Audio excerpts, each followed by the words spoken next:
Yeah, big up StefShutter. StefShutterTv,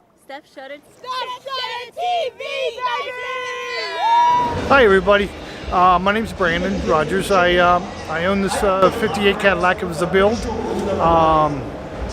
It's a Virginia Beach car.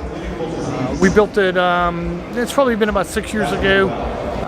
Been to a couple of shows with it, usually wins its class. It's a pretty unique car. It's a 1958 Series 62 convertible.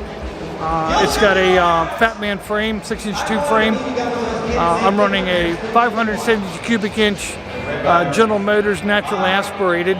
I'm running into a TCI programmable 6-speed, which is set up with the motor, then the transmission, into a Ford 373 9-inch rear end.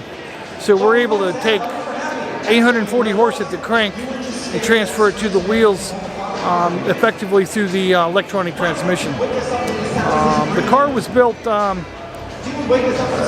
try to maintain the integrity of the 58 Cadillac, but yet marry a lot of the new technology with old technology. So in the video he'll show you there's a 5-inch screen that pops out of the dash. It's got a Memphis audio with a Kenwood head. It's about 3,000 watt.